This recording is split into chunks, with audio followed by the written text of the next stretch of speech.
Ada lambat, duit anda tak boleh fikir nak pakai baju apa. Baju ni memang korang akan nampak I pakai banyak kali sebab ini je baju tak perlu iron. I pakai kain putih.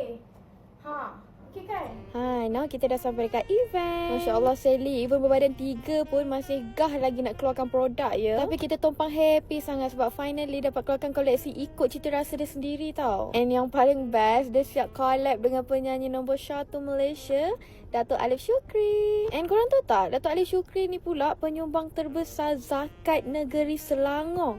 Tak sia-sia, I selalu borong produk Datuk tau. Ni model-model international tengah kewat dengan bag collection baru. Memang cantik. FOMO lah kita lepas ni awak. Sampai I tak tahu nak pilih yang mana satu. Ya grab nanti sambil-sambil tengok. I pula lapar. Perut pun dah lapar. So jomlah kita layan Nabila Huda perform sambil makan dengan...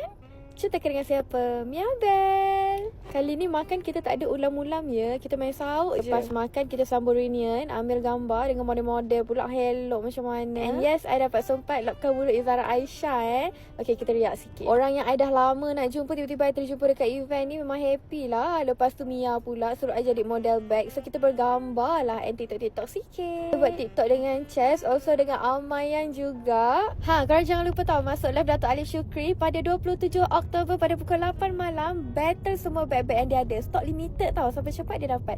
Jom support lokal.